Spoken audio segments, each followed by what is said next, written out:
Sonido.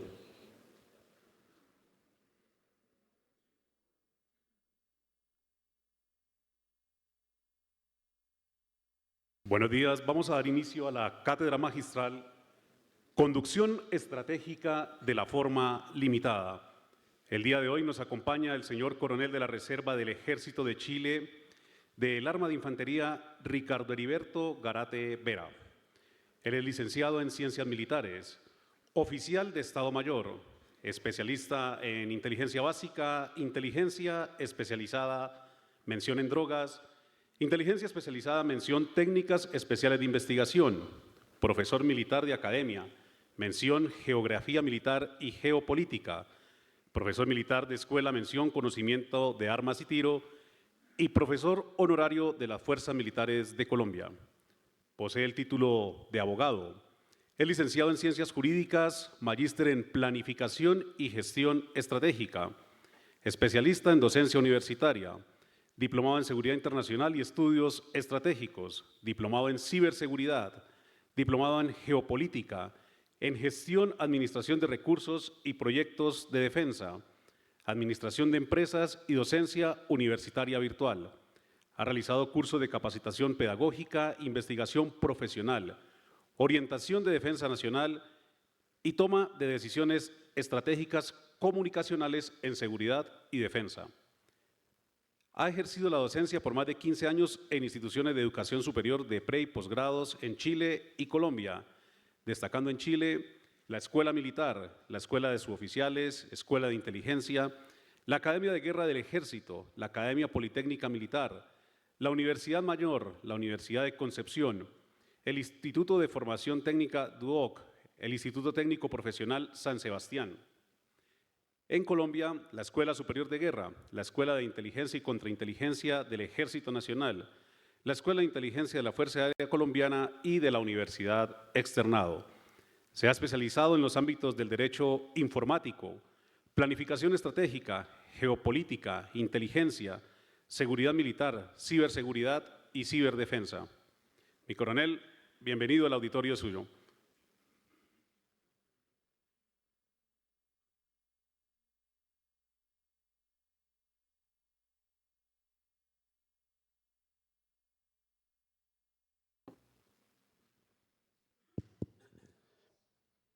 Bien, buenos días. Permiso, mi almirante. Antes de iniciar la presente cátedra, quiero agradecer a la dirección de la escuela la invitación que me ha extendido para poder estar en el día de hoy y poder compartir no solamente algo de conocimiento, sino que experiencia respecto a esta temática, como lo es la guerra limitada.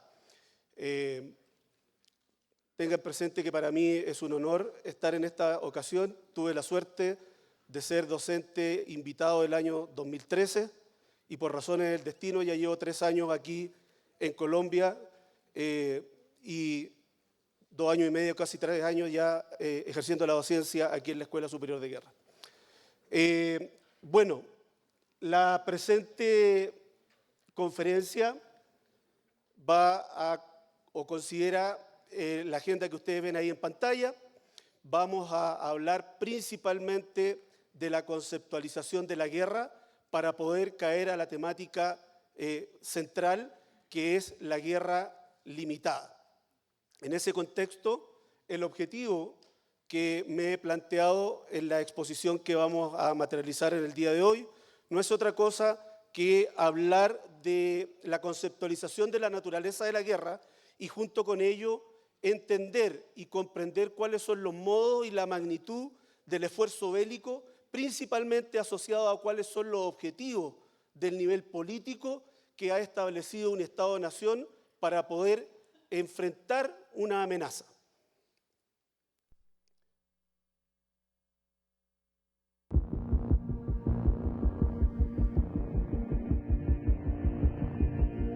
Desafortunadamente, la historia de la humanidad está repleta de milenios y milenios de guerras que han dejado una marca indeleble de violencia sobre el mundo, llevadas a cabo en busca de expansión territorial, imposición de creencias religiosas, robo de recursos naturales, o cualquier otra razón que se haya usado para justificarlas. Así pues, como parte de estas guerras, se han librado también masivas batallas de gigantescas dimensiones, en donde se han visto involucrados cientos de miles o millones de soldados, unidos en combate para convertir la voluntad de sus gobernantes y sus naciones en realidad. Como ustedes pueden haber escuchado, la guerra es un fenómeno social que ha ido en evolución desde la antigüedad hasta la época actual.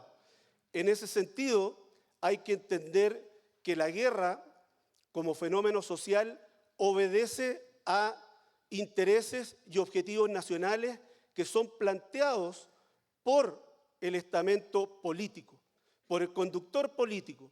Y por lo tanto, en ese sentido, nosotros podemos ver que existen por parte de distintos teóricos, distintos autores, la visión de la guerra.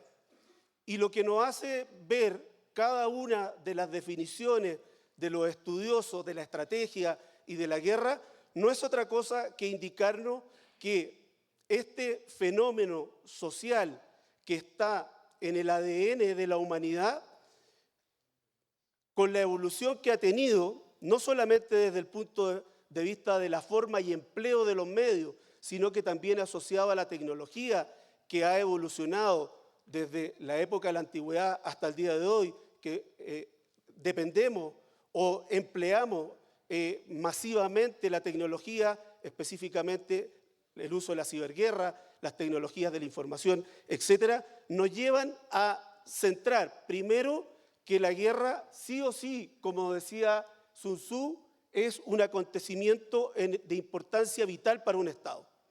Y para ello lo refuerza también Clausewitz, indicando que la guerra es la política por otros medios.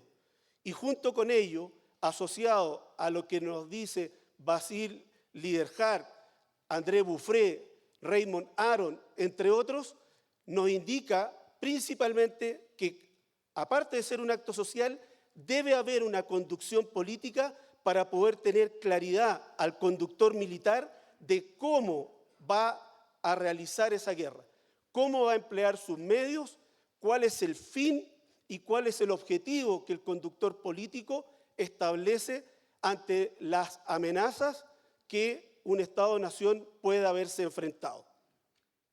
Por lo tanto, la guerra sí o sí es un conflicto sociopolítico y las fuerzas militares son un instrumento de la política al servicio del Estado. Y se da aquí lo que nos decía Clausewitz en su libro de la guerra, la trilogía, ¿no es cierto?, entre el gobierno, el pueblo y los militares, teniendo presente que no solamente hay un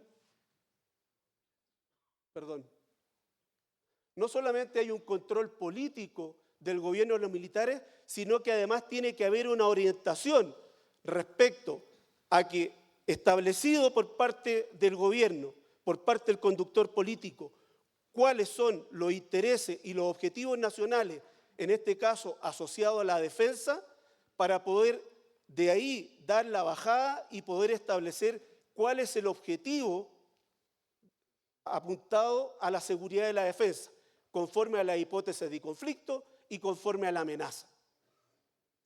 De ahí podemos entender lo que nos hacía ver André Bouffré respecto a los niveles de la conducción y por lo tanto el nivel más alto de la conducción, el que debe realizar el conductor político, lo denominaba la estrategia total. Clausewitz lo denominaba la política y Basile Liderhart lo denominaba la gran estrategia, en la cual toda la fuerza o todo el poder nacional se apuntaba y se orientaba al esfuerzo de guerra bélico. Y por lo tanto, la política, el campo de acción económico, el campo de acción diplomático, la sociedad toda, más el poder militar empleado para la consecución del objetivo de guerra bélico. Por lo tanto, lo que nos decía en su momento John Collins en la gran estrategia, en el cual el poder nacional, o sea, el cómo voy a emplear todos los poderes del Estado en consecución del objetivo de guerra bélico, tenía que satisfacer los intereses y los objetivos nacionales. En este caso, obviamente, estamos hablando desde el punto de vista de la seguridad nacional. ¿Ya? Julian Corbett nos reforzaba esta idea respecto a las energías de la nación apuntada para la consecución del objetivo de la guerra. Y Basil Liderhart, que acuña el concepto de la gran estrategia, al igual que André Bouffré, nos hace ver que es necesario que todos los campos de acción, cuando un Estado-nación ingresa a un conflicto, deben estar en pos de la consecución del objetivo de guerra bélico, ¿no es cierto?, conforme a la orientación que ha dado el conductor político para realizar la guerra. Y de aquí podemos entender que en el más alto nivel, en el nivel de la gran estrategia, se debe establecer el objetivo de guerra bélico. ¿Cuál es el objetivo que el conductor político le va a entregar? Un objetivo claro, preciso, conciso, que le va a entregar al conductor militar para que realice su planificación estratégica para poder enfrentar dicho problema estratégico. Cuando hablo de problema estratégico es ver cómo va a emplear sus medios para cumplir los fines y cumplir el objetivo que le ha establecido el conductor político. Por lo tanto, el interés nacional es de vital importancia. Para poder entender el interés nacional hay que tener claro que existen intereses vitales que sí o sí el Estado no va a dejar de proteger y que van a ser o son de importancia porque con ello puede sobrevivir o desaparecer un Estado. Después tenemos los intereses estratégicos que van en consecución de los objetivos o los intereses vitales y por lo tanto esas aspiraciones nacionales se transforman en objetivos nacionales para la materialización de la estrategia nacional, ya sea en cualquier campo, pero hoy día estamos hablando desde el punto de vista del campo de la seguridad y la defensa. ¿Ya? Por lo tanto, para la estrategia nacional, sí o sí, de acuerdo a la visión de Clausewitz, Basil Liderhart, André Bouffré y los demás, es el uso de todo el potencial del poder nacional para accionar ante una amenaza real y que pueda, ¿no es cierto?, el conductor político establecer cuáles son los intereses y los objetivos nacionales para que posteriormente el conductor militar establezca una planificación y una estrategia para ganar la guerra, para superar al adversario y por lo tanto ganar el conflicto. Por lo tanto, en ese sentido, los intereses y los objetivos nacionales son la expresión de la intención de un Estado que se transforma en un objetivo para poder llevar a cabo una campaña militar a gran escala y doblegar la voluntad de lucha del adversario. Pero y ya cayendo definitivamente y directamente a la temática que hoy nos convoca, es Clausewitz que en su libro de la guerra nos hace reforzar su frase de que la guerra es la continuación de la política por otros medios, estableciendo claramente que debe existir un objetivo político para poder entender y para poder orientar al conductor militar de cómo va a utilizar los medios. Y es en ese sentido que el conductor político, conforme a variables externas como el sistema internacional, a variables internas como la situación propia de un Estado-nación, analizando y entendiendo cuáles son las hipótesis de conflicto, cuáles son las amenazas, va a dar el concepto y la orientación respecto a cómo un Estado-nación va a materializar la defensa. Hoy día, casi todos los estados tienen un libro blanco o tienen una política nacional de seguridad.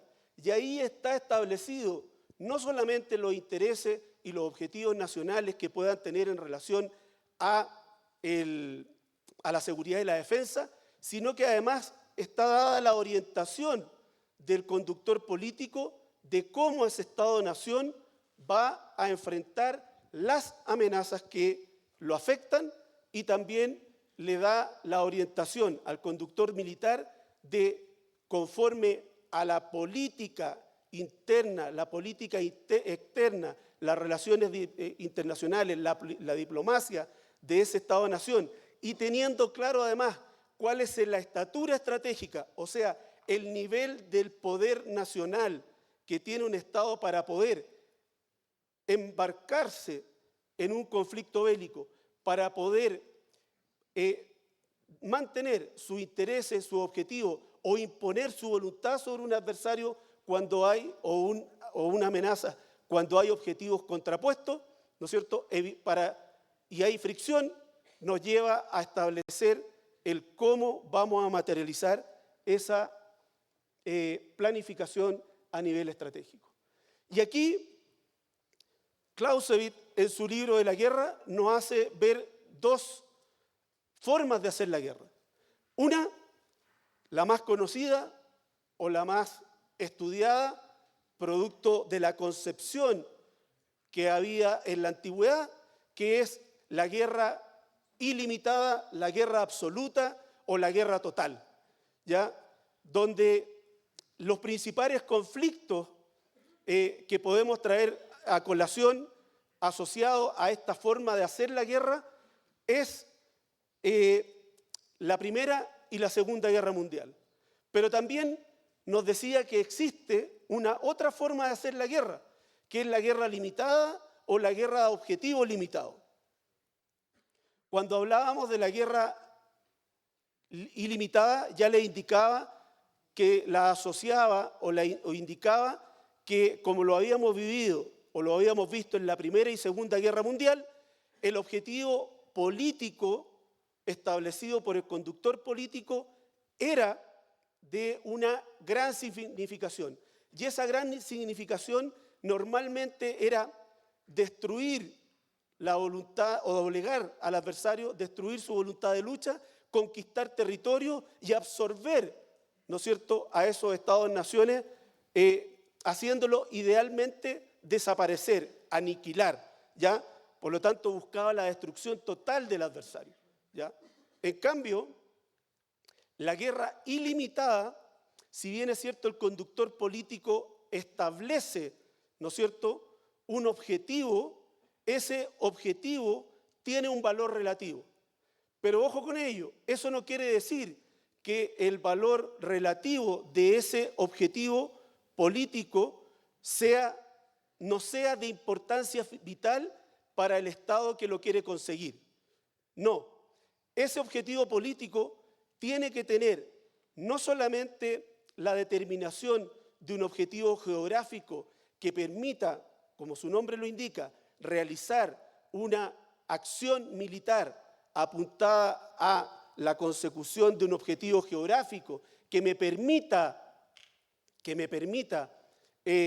posteriormente anexar ese territorio o tenerlo como un territorio de compensación ante las posteriores conversaciones de paz, sino que lo que principalmente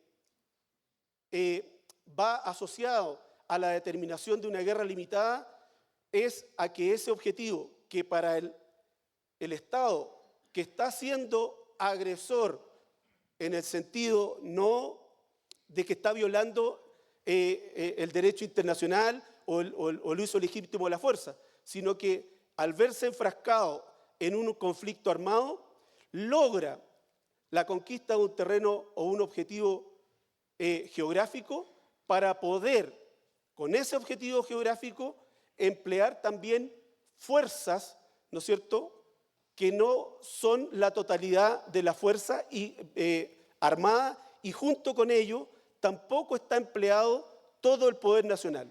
Se utiliza en un momento determinado para poder lograr una decisión y lograr superioridad. En ese sentido, normalmente son los estados menos fuertes los que buscan desarrollar este tipo de guerra para poder, ¿no es cierto?, ser fuertes en un momento, en un lugar determinado, para poder generar la posibilidad de la decisión en ese punto, en ese lugar específico determinado. Algunos ejemplos, tenemos la guerra de Corea, la guerra de las Malvinas, ¿no es cierto?, la guerra de Vietnam, o la guerra del Golfo, o la guerra de Afganistán, donde los objetivos no eran la destrucción total del adversario, ni la anexión total de un Estado-nación o la destrucción del Estado-nación, sino que habían objetivos específicos, claros, por ejemplo, la guerra contra el terrorismo, destruir los grupos terroristas que habían apoyado, ¿no es cierto?, las acciones del 11 de septiembre del 2001, ¿no es cierto?, destruir a Al-Qaeda, destruir o bajar o limitar la capacidad de apoyo de los países que albergaban dichos estados, o en el caso, por ejemplo, de Vietnam, evitar, ¿no es cierto?, en la época de la Guerra Fría, la expansión del comunismo, ya lo mismo que en Corea, o en su defecto, la Guerra de las Malvinas asociada a un terreno determinado, específico, que eran las islas, ¿no es cierto?, en disputa entre Gran Bretaña y Argentina. Ahora, ¿cuáles son las características de este tipo de guerra? Y aquí he resaltado el valor que tiene la determinación del objetivo político de la guerra. Porque como ya les indicaba, obviamente el conductor militar tiene que tener la claridad que se la tiene que entregar el conductor político para entender cuáles son los fines por los cuales se va a emplear el poder bélico y con ello establecer cuál va a ser el objetivo militar asociado a la consecución del objetivo político. En ese sentido, ¿no es cierto?, el objetivo militar tiene que ser proporcional, tiene que estar en relación a lo que nos establece el conductor político. Por lo tanto, si bien es cierto, toda acción militar tiene que estar asociada a un objetivo físico, terreno, ¿no es cierto?, para poder lograr y conquistar y cumplir con el objetivo, ¿no es cierto?, ese objetivo sí o sí tiene que ser geográfico, lo que va a generar que el uso de la fuerza militar sea limitada.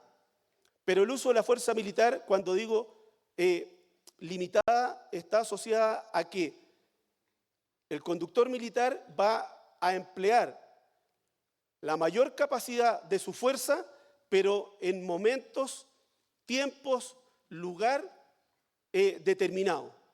Para ello, ¿no es cierto?, eso no quiere decir que por el ser limitado, el esfuerzo de guerra bélico del Estado-nación no se vaya a emplear como la concepción de la nación en armas que se materializaba en la Primera o Segunda Guerra Mundial, con la guerra absoluta. No, se materializa, pero obviamente, ocupando la misma palabra, un poquitito más restringido para poder apoyar el esfuerzo de guerra que se va a materializar conforme a los medios que se van a emplear. Es importante contar con un poder naval adecuado. ¿Y por qué es importante el contar con un poder naval adecuado? Porque vamos a ver más adelante, desde el punto de vista de la concepción naval de la guerra limitada, que es necesario contar con un poder marítimo, un poder naval que permita aislar la zona conforme lo decía Corbett. Lo voy a desarrollar un poquitito más adelante. Otro aspecto importante es que no se busca la destrucción total del adversario. Lo que aquí se busca es quebrantar la voluntad de lucha para que el adversario militar y obviamente el conductor político adversario se siente a negociar la paz y que no tenga la capacidad de realizar una contraofensiva con sus medios para recuperar el terreno geográfico o el espacio geográfico conquistado. ¿Ya? Por lo tanto, lo que busca la guerra limitada es establecer un objetivo geográfico donde el adversario tenga una posición desventajosa, donde mi fuerza militar sea superior y no tenga el adversario posibilidad alguna de recuperar por medio de la fuerza los terrenos conquistados. Como les decía, Julian Corbett nos hace ver la necesidad o el enfoque naval de la guerra limitada. ¿Y por qué él habla de la guerra limitada? Bueno, principalmente porque estudia, analiza el libro de la guerra de Clausewitz y hace y le surgen algunas aprehensiones respecto a la guerra limitada. Y lo primero que nos dice es que Clausewitz hace ver que la guerra limitada la plantea desde el punto de vista única y exclusivamente terrestre, solamente continental. Y nos dice Corbett que si bien es cierto, la guerra, ya sea limitada o ilimitada, puede o normalmente va a ser en el ambiente terrestre, ¿no es cierto? Pero también nos dice que como crítica que la materialización de una guerra limitada en tierra va a ser más complicada. Y va a ser más complicada principalmente porque va a tener algunas condicionantes, no solamente geográficas, sino de que cómo poder mantener las líneas de comunicaciones, cómo mantener el apoyo logístico, cómo encontrar en el ambiente terrestre un terreno que me permita realizar efectivamente la conquista con el uso de la fuerza, pero además mantener dicho terreno para evitar el contraataque o la contraofensiva adversaria. Y por lo tanto, nos dice Corbett que dominar el mar es esencial. Y junto con ello, el ideal es que la guerra limitada se materialice principalmente cuando existen potencias que tienen territorios insulares o cuando son potencias insulares, ¿ya? Porque el mar les brinda esa protección. Y por lo tanto, teniendo una fuerza naval efectiva, va a poder proteger ese objetivo geográfico que estableció el conductor político. ¿Ya?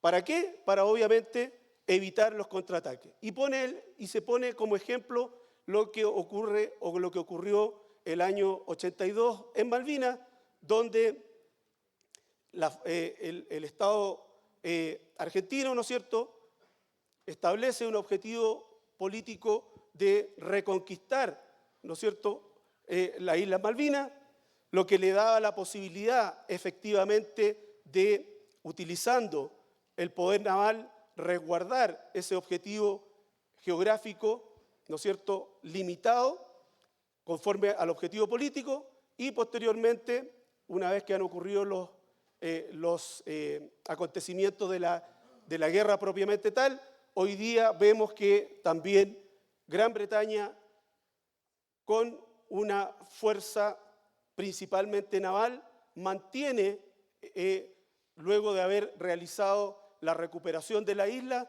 obviamente por medio de la fuerza, ¿no es cierto?, hoy día ejerce la acción sobre esos territorios, aprovechando su poder naval.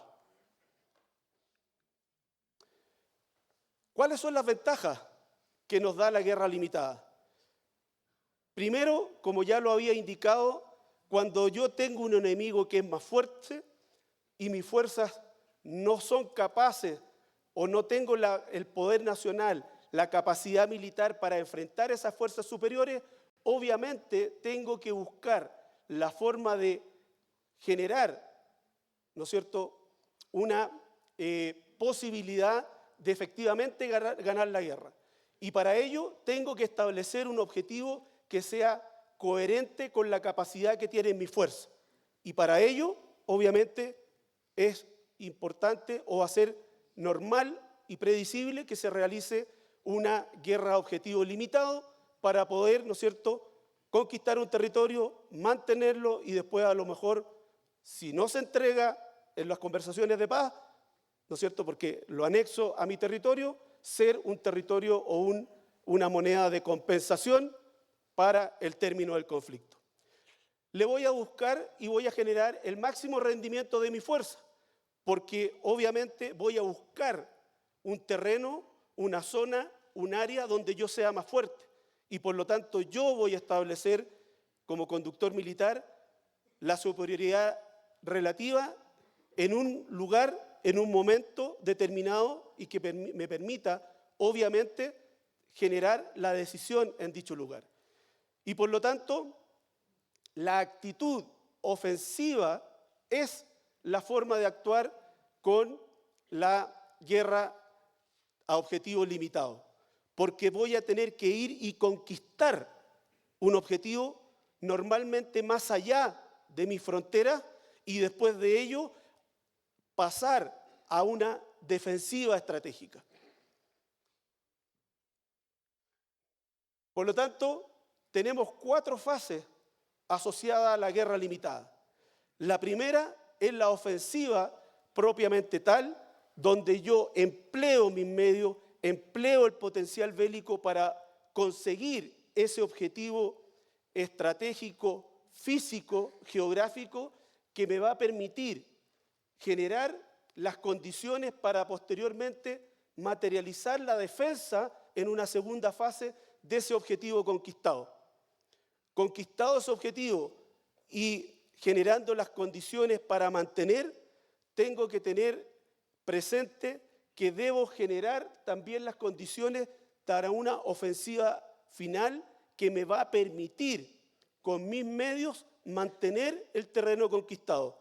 ¿Por qué? Porque en la segunda fase, que es la defensiva, yo estoy previendo que el adversario, ¿no es cierto?, el cual yo obtuve por medio de la fuerza un terreno, un objetivo geográfico, el adversario va a intentar, por lógica, recuperarlo, porque así como yo establezco que ese objetivo puede ser limitado, pero tengo que tener claro y presente que ese objetivo tiene que causar un efecto en el adversario, porque ese terreno, esa zona en la cual yo empleo mis medios y conquisto ese terreno, tiene que afectar al adversario desde el punto, como para verlo desde el punto de vista de mi antagonista, porque es un objetivo vital, porque afecta la moral del Estado-Nación en el cual estoy entrando en conflicto. Por lo tanto, si no es un terreno que al adversario le afecte, si es un terreno en que no sea de importancia vital, lo más probable es que no lleguemos a una instancia en la cual yo pueda utilizar ese terreno para poder negociar, para poder finalizar, para poder sentarnos a construir la paz. ¿Ya? Y finalmente, una cuarta fase que es permanente, en la cual sí o sí el conductor militar tiene que tener claro que al ser un objetivo vital para el adversario, al afectar la moral de la sociedad a la cual se está viendo afectada, ese conductor político o el conductor político adversario a través del empleo de su potencial bélico, va a buscar recuperar esos territorios y por lo tanto tengo que permanentemente tener previsto, ¿no es cierto?, una contraofensiva, un contraataque, porque el adversario va a buscar, sí o sí, recuperar esos territorios.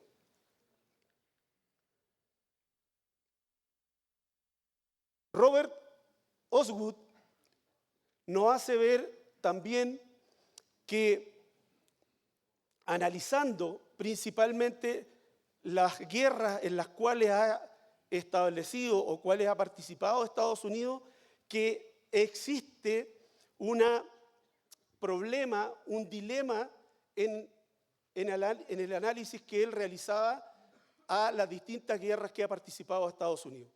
Él reconoce, porque así lo tiene claro, de que el uso del poder militar debe, ¿no es cierto?, subordinarse a los intereses nacionales establecidos por el conductor político. Pero manifiesta en este libro que existe una dicotomía en la planificación de Estados Unidos respecto a cómo empleo el poder militar y cómo lo compenso, cómo lo nivelo con la política exterior. Aquí también Henry Kissinger opinaba y decía que, si bien es cierto, Estados Unidos tiene objetivos permanentes, tiene objetivos vitales asociados, ¿no es cierto?, a proteger los intereses económicos a nivel global, proteger la democracia, proteger la libertad, etcétera, pero cómo esos intereses vitales de Estados Unidos, que los proyectos fuera de mi frontera, lo materializo con el uso del poder militar. Y ahí indicaban, o indica, ¿no es cierto?, Osgood, respecto a cómo puedo nivelar, cómo puedo compensar esos intereses vitales, esos intereses nacionales asociados a la política exterior, ya, con el uso de la fuerza.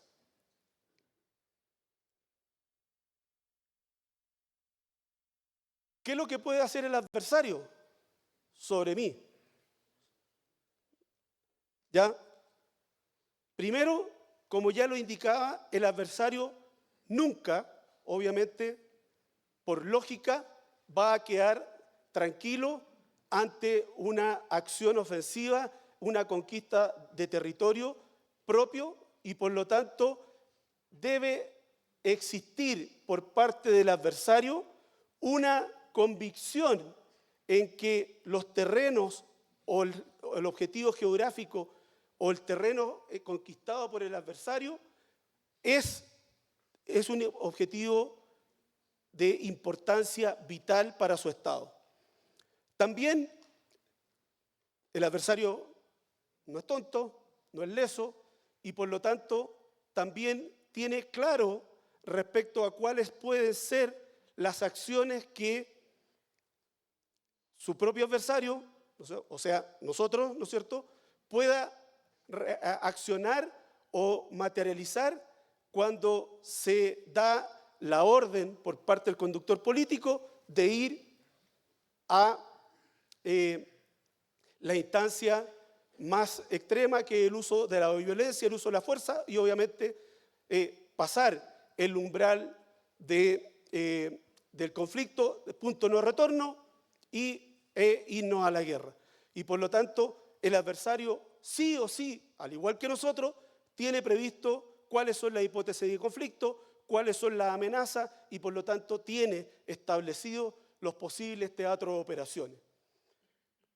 Junto con ello, basándose también en la idea de Corbett, tiene que tener, ¿no es cierto?, un empleo del poder naval que sea oportuno, hábil, eficiente y eficaz, para evitar el aislamiento de este territorio o este objetivo geográfico que ha sido conquistado. Obviamente, otro aspecto importante es la voluntad de lucha, no solamente de la fuerza, sino que del pueblo que ha sido agredido y junto con ello tener siempre presente que el adversario sí o sí va a querer reconquistar los terrenos que por motivo de la acción y la estrategia y el desarrollo del conflicto nos va a generar a lo mejor la pérdida de un territorio.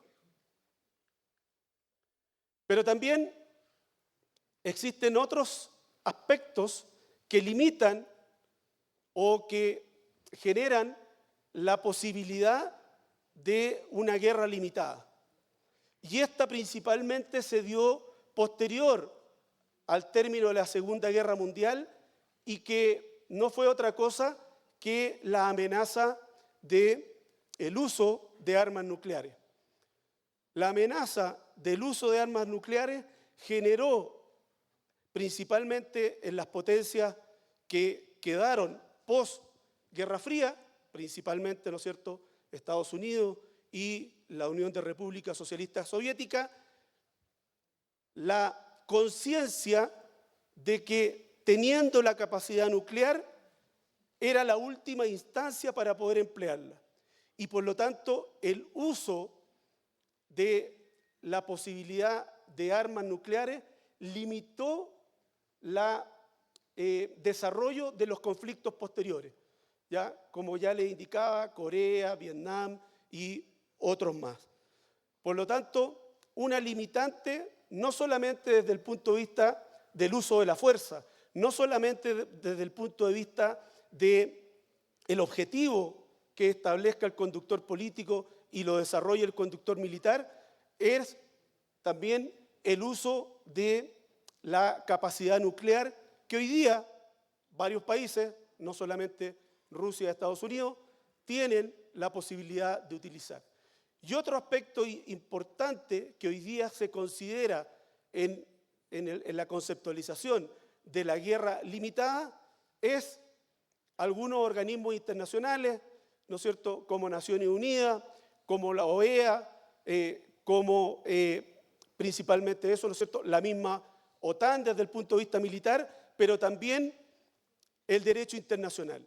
El derecho internacional también hoy día limita no el uso de la fuerza, sino que limita el cómo hacer la guerra para evitar transgredir los tratados, los convenios, ¿no es cierto?, y los acuerdos internacionales asociados al derecho internacional humanitario, al derecho internacional de los conflictos armados, que regulan, ¿no es cierto?, a lo mejor estoy ocupando mal la palabra, pero buscan regular medianamente el uso de la fuerza en un conflicto armado para evitar excesos, ¿no es cierto?, y evitar acciones que vayan contra la dignidad, ¿no es cierto?, de las personas, no solamente de la población civil, sino que principalmente también de los combatientes. Finalmente, quiero dejar planteada esta pregunta para que podamos un poco interactuar, asociada a los dos conflictos que hoy día están más presentes en la agenda internacional: el conflicto de Ucrania y el conflicto de Gaza, entendiendo que tienen orígenes diferentes, pero que podríamos generar una instancia de conversación y debate respecto a si, conforme a los objetivos estratégicos planteados ya sea por Rusia, por Ucrania o por Israel o los estados que apoyan, ¿no es cierto?, a Hamás principalmente, establecer o poder generar el debate respecto a si las guerras que estamos viviendo en el día de hoy son guerras limitadas o guerras ilimitadas. Мною принято решение о проведении специальной военной операции.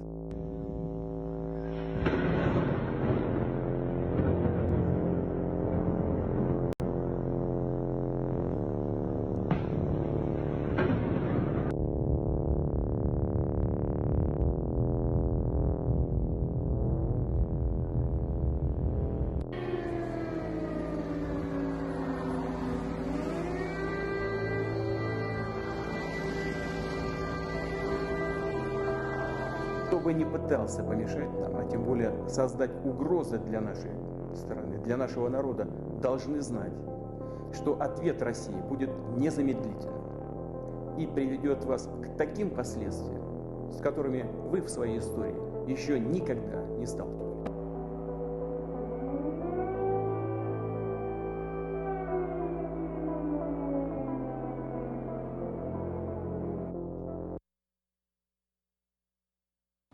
אנחנו במלחמה, לא במבצע, לא בסבבים, במלחמה. הבוקר חמאס פתח במתקפת פתע רצחנית נגד מדינת ישראל ונגד אזרחיה. אנחנו בתוך זה משעות הבוקר המוקדמות. כינסתי את ראשי מערכת הביטחון, הנחיתי קודם כל לטהר את היישובים מהמחבלים שחדרו פנימה. הפעולה הזאת מתבצעת בשעות הללו. במקביל הוריתי לבצע גיוס מילואים נרחב ולהשיב מלחמה שערה בעוצמה ובהיקף שהאויב לא הכיר. האויב ישלם מחיר שהוא לא ידע כמותו. אני קורא בינתיים לכל אזרחי ישראל להישמע בקפדנות להנחיות הצבא, להנחיות פיקוד העורף. אנחנו במלחמה ואנחנו ננצח בה.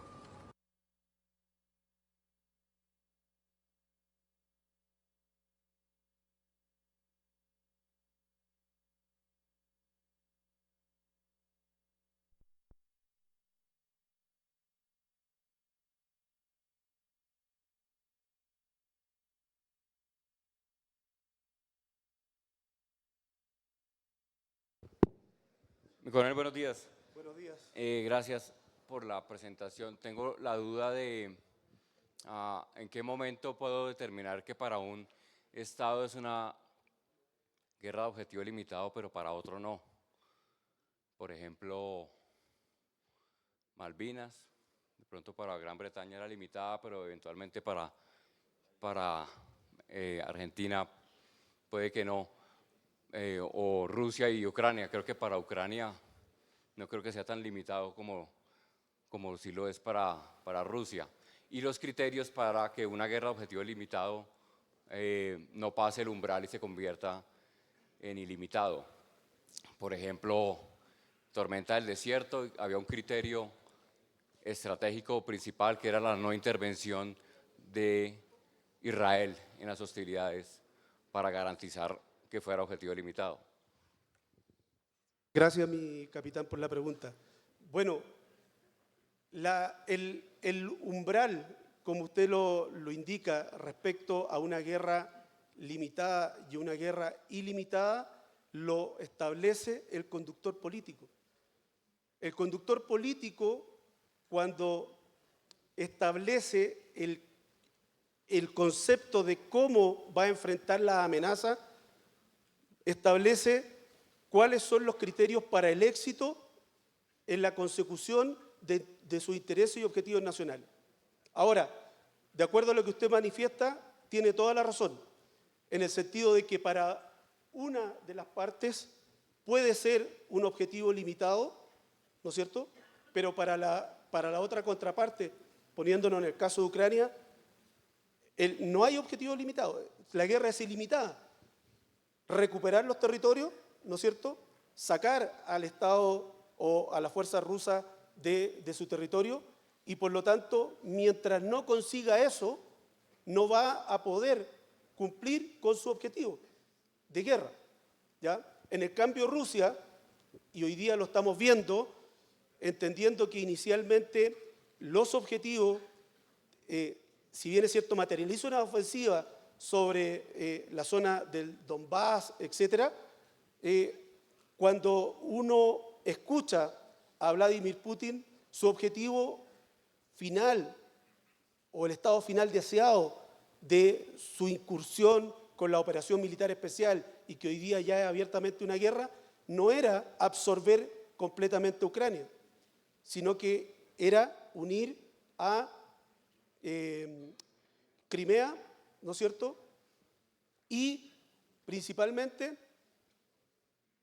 proteger a la población rusa que se encontraba en los territorios en los cuales, comillas, estaba siendo nazificada y dominada por parte del pueblo o el Estado ucraniano. Por lo tanto, el objetivo que inicialmente lleva a esta operación militar especial y que hoy día ya es una guerra, es y así lo manifiesta en declaraciones, la desnazificación de esos territorios y la protección de los ciudadanos rusos. Pero el umbral está en la orientación que da el conductor político. ¿Ya? No sé si hay alguna otra pregunta o alguna opinión respecto a esta pregunta. Mi coronel García Solórzano.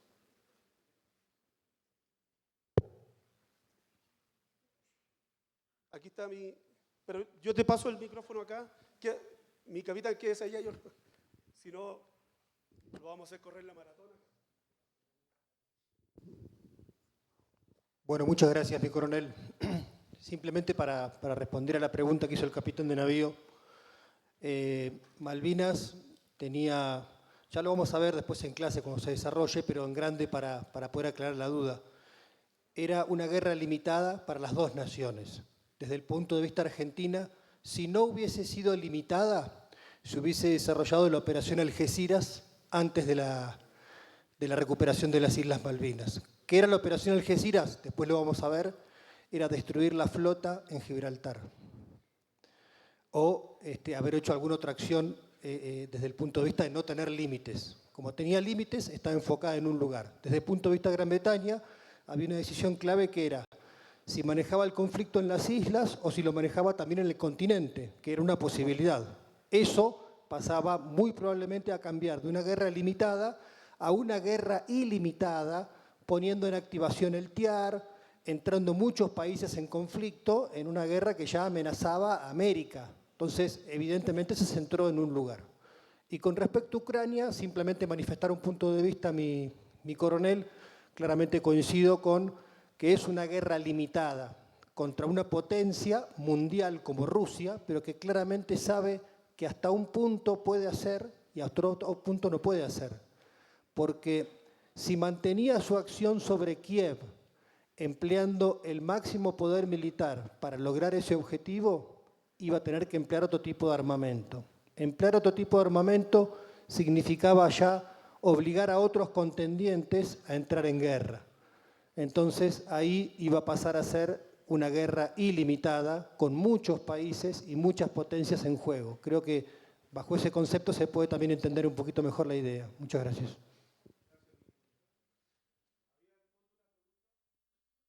Mi coronel, ¿cómo están? Buenos días, mayor Gabriel Franco, Fuerza Aeroespacial Colombiana.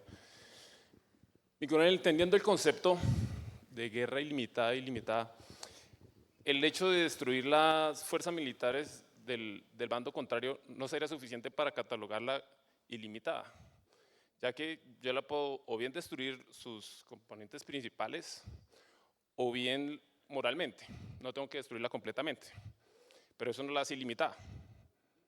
Entonces, yo pienso que más la esencia sería en eliminar el statu quo del adversario o su identificación, o sea, que se deje identificar como tal y lo adhiera. Y en ese momento lo hago ilimitado, porque no solo llega a derrotar la parte militar. De hecho, si para mí en Malvinas a la larga sería siempre limitada, porque es recuperar las islas, bien sea la soberanía, porque no estamos hablando de destruir a Reino Unido. En cambio, en Gaza, para mí sería ilimitada, porque ellos sí quieren eliminar el peligro, la amenaza que representa Hamas, y con esto pues eliminar toda la nación o los palestinos. Muchas gracias, mi mayor. Efectivamente, usted lo acaba de decir, la guerra absoluta, la guerra total o la guerra ilimitada no es solamente la destrucción física del adversario, sino que es de doblegar la voluntad de lucha del Estado-nación al cual yo me estoy enfrentando. Porque ese Estado-nación en la guerra ilimitada coloca todo el potencial nacional, todos los campos de acción, político, diplomático, económico, social y el militar, para la consecución del objetivo de guerra bélico. Y en ese sentido, si yo destruyo la fuerza, está la voluntad de la sociedad, está la voluntad del Estado de continuar la guerra. ¿Ah? Y por lo tanto, también concuerdo con lo que usted manifiesta respecto a Gaza asociado a Israel. Si bien es cierto, Israel hoy día no está realizando operaciones terrestres de ocupación más allá de lo que ha establecido, sí o sí el objetivo final por parte de Israel no es idealmente eliminar a los grupos terroristas, principalmente Hamás. Pero el objetivo que planteó en su momento el Benjamín Netanyahu es, ¿no es cierto?, el que debilitar en tal condición a Hamás y a todos los grupos terroristas que le dé una situación de estabilidad a Israel por un tiempo prolongado. Y en ese sentido, desde el punto de vista de Israel, no sabemos cuál es el estado final deseado que tiene, porque es muy amplio el decir doblegar o limitar la capacidad de acción de los grupos terroristas. Y por lo tanto, si no tenemos un objetivo un poquitito más concreto desde el punto de vista militar, esta guerra se va a alargar en el tiempo. Y para Israel es ilimitada, porque además es la supervivencia del Estado israelí. Bien. Mi mayor. Mi coronel, buenos días, mayor Fabián Córdoba de la Fuerza Aeroespacial Colombiana. Mi coronel, con respecto al concepto de guerra limitada y ilimitada, ¿se puede considerar el conflicto interno colombiano como un desarrollo de guerra limitada para nosotros como fuerza del Estado? Y siendo la respuesta afirmativa en caso de que lo sea, ¿aplicarían los mismos principios de una estrategia limitada para unas fuerzas del Estado que enfrentan un enemigo que no tiene límites? Interesante pregunta y como dicen acá, como que me quiso corchar mi mayor, pero vamos a tratar de salir de... Difícil la respuesta, mi mayor. Difícil la respuesta, primero porque yo no soy experto en el conflicto interno, ¿ya?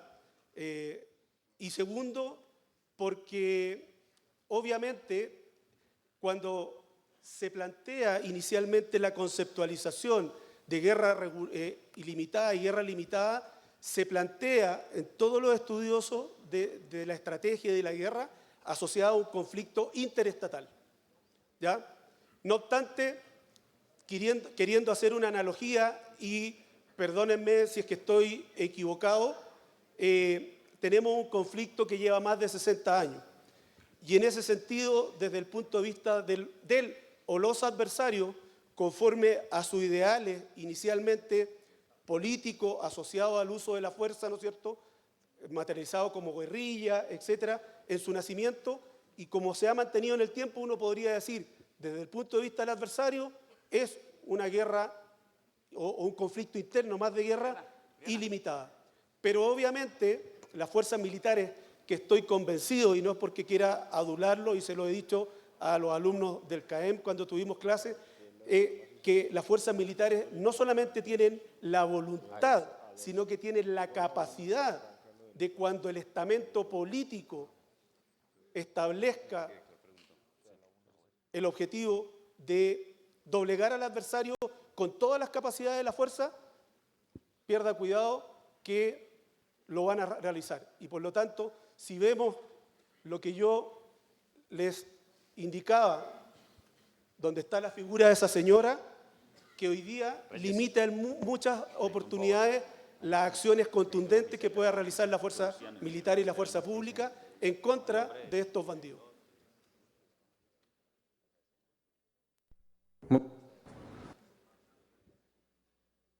Bien, como reflexiones finales, entender primero que todo que el objetivo político siempre va a orientar al conductor militar en el establecimiento del objetivo militar asociado, en el caso de la guerra limitada, a un objetivo geográfico, un objetivo físico limitado, ¿ya?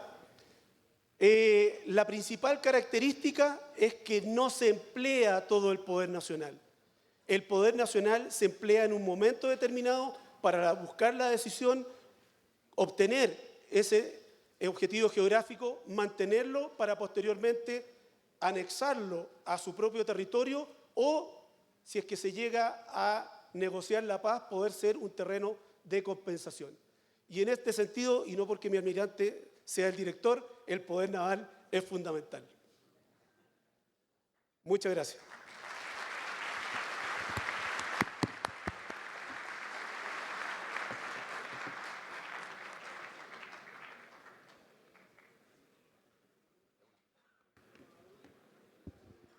Permiso, mi coronel, buenos días. En nombre del señor almirante director de la Escuela Superior de Guerra, alumnos del CEN 2025, CAEM 2025, agradecemos por su cátedra magistral.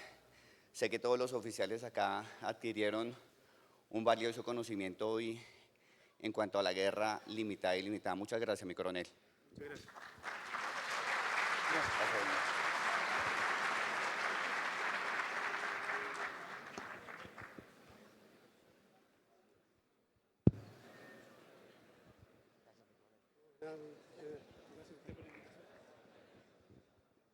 Bueno, quiero hacer, bueno, nos vamos a pasar aquí un poquito de tiempo, pero necesito hacer algunas claridades que creo que son fundamentales, porque creo que hay algunos temas que no han visto, como para consolidar bien esto, que me parece que es fundamental que entendamos. Lo primero es, ustedes ya vieron los objetivos positivos, negativos, completos, parciales, abstractos, todo eso. Bueno, listo, vamos a mirar aquí súper rápido eso. Objetivo positivo quiere decir que yo quiero obtener algo, ¿sí? O sea, por ejemplo, en el caso de… el mejor ejemplo tal vez es la guerra de Corea. Corea del Norte, en el año 1950, quiere obtener el territorio de Corea del Sur. O sea, tiene un objetivo positivo. Objetivo negativo, no quiero poseer algo que tiene otro, sino que quiero proteger lo que yo tengo. En ese caso, Corea del Sur quiere proteger su territorio. Entonces, con base en eso, uno asume una actitud estratégica. Entonces, la actitud estratégica ofensiva es la de un país que quiere obtener algo que no le pertenece. Y la actitud estratégica defensiva corresponde a un país que quiere proteger lo que ya posee. Entonces, después de esto, tenemos que levantar la mano quien no tiene el libro de Julian Corbett.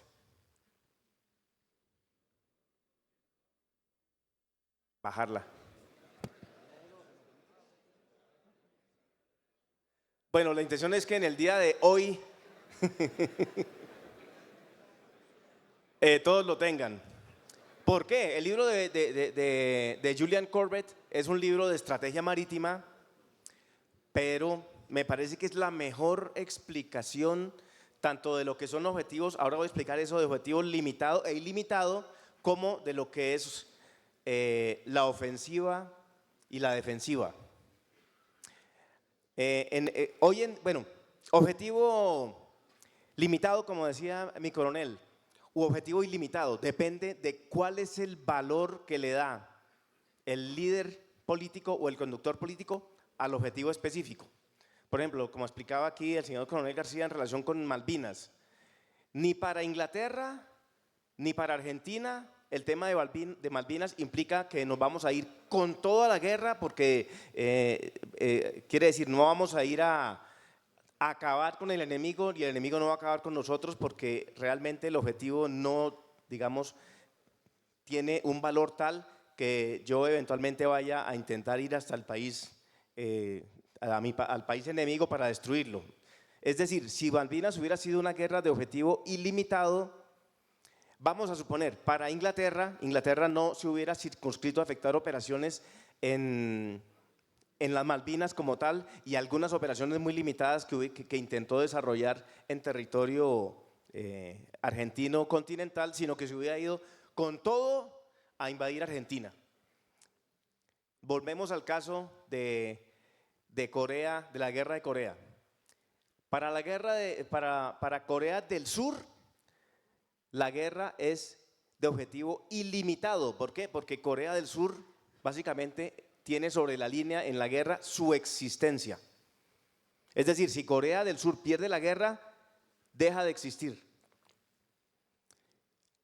¿Quiénes están detrás de la guerra de Corea? Detrás de Corea del Sur está una coalición liderada por Estados Unidos, detrás de Corea del Norte está la Unión Soviética y después China, pero la entrada de China es un rollo diferente. Pensemos en la Unión Soviética. Para Estados Unidos, la guerra de Corea es una guerra de objetivo limitado, ¿sí? No está en riesgo su existencia, sin embargo, apoya a Corea del Sur porque quiere evitar que se produzca el famoso efecto dominó en la Guerra Fría, que era que los países comenzaran a caer en ese momento lo que se había dicho como las garras del comunismo, ¿sí? Igual, para la Unión Soviética, la guerra es de objetivo limitado. Eventualmente, en algún momento de la guerra de Corea, para Corea del Norte también se volvió una guerra de objetivo ilimitado, porque cuando se produce la ofensiva de los aliados después del desembarco en Inchón y comienzan a avanzar hacia el norte, hacia el río Yalu, ahí estaba también de por medio la posible existencia de Corea del Norte, ¿sí? Hoy en día el concepto de guerra ilimitada para Estados Unidos, por ejemplo, tiene que ver es con lo que es que caiga el liderazgo político del país en cuestión. Por ejemplo, cuando se dio la guerra de Irak en el 2002, el objetivo de Estados Unidos era eliminar el liderazgo político y de hecho lo logró, porque lograron capturar a Saddam Hussein y después lo ejecutaron y todo esto, ¿sí? Entonces el concepto es un poco diferente a, digamos, lo que hubiera podido haberse considerado como un objetivo ilimitado en tiempos de la Guerra Fría para Estados Unidos, pero no quiere decir que haya desaparecido del todo la posibilidad de que se dé una guerra entre dos países en donde haya una especie de objetivo ilimitado. Yo diría que el mejor ejemplo para entender lo que es una guerra de objetivo ilimitado para dos países es en la Segunda Guerra Mundial el Frente Oriental, es decir, Alemania, Unión Soviética. El objetivo de Alemania era acabar por completo el tema de la Unión Soviética. De hecho, decía que los rusos eran subhumanos y no sé qué otras cosas. Y por supuesto que cuando se defendió la Unión Soviética y se dio esa es otra cosa que tengo que revisar, un concepto que también tenemos que se da un punto culminante. Entonces la Unión Soviética cuando hace su contraofensiva tiene por objeto eliminar por completo a Alemania, que fue lo que pasó finalmente. En este contexto quiero preguntar una cuestión, levantar la mano, ¿quién no sabe perfectamente qué significa el punto culminante? El punto culminante. Bueno, listo. Por esas pocas personas que le levantaron voy a repasar el concepto porque el concepto es fundamental, fundamental. Yo estoy en guerra con un enemigo X, vamos a bajarnos al nivel operacional y estoy a la ofensiva. Antes de eso, levantar la mano quienes piensan que la forma más fuerte de la guerra es la defensiva. Listo, ok. Claro que ya hay un indicio por ahí, porque cuando los profesores levantan la mano, entonces… Ahora levantar la mano los que piensan que la forma más fuerte de hacer la guerra es la ofensiva. Listo, bajarla. Por eso es que era importante quedarnos aquí estos minutos. Esto era fundamental. La forma más fuerte de hacer la guerra es la defensiva. Por ese motivo, cuando uno quiere implementar una ofensiva, a uno siempre le dicen, usted quiere implementar una ofensiva, procure tener una superioridad de 3-1, ¿sí? Ya eso es un indicio. Y lo dice claramente Clausewitz, la forma más fuerte de hacer la guerra es la defensiva. Lo que pasa es que la defensiva involucra un objetivo negativo. ¿Se acuerdan que yo dije hace un momento? Objetivo negativo quiere decir yo quiero preservar lo mío.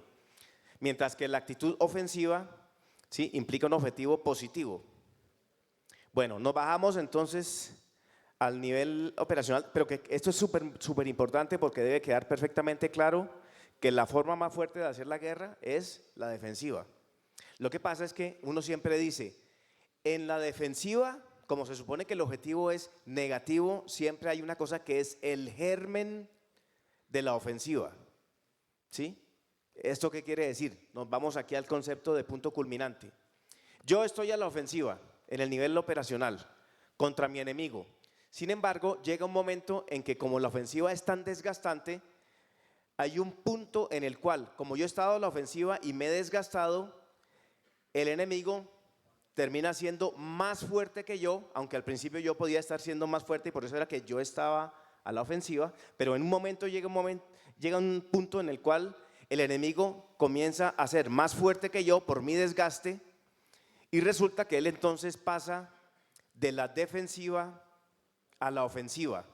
Ese punto específico en el cual el que estaba a la ofensiva se desgastó tanto que quedó en inferioridad de condiciones y el que estaba a la defensiva entonces puede pasar a la ofensiva, ese punto particular se llama el punto culminante. Ese es el punto culminante. ¿Listo? ¿Dudas, preguntas, aclaraciones? Este es un concepto vital para entender la guerra en cualquier contexto. Esto es vital, vital, vital, vital. ¿Alguna pregunta sobre lo que es el punto culminante? Listo, entonces ahora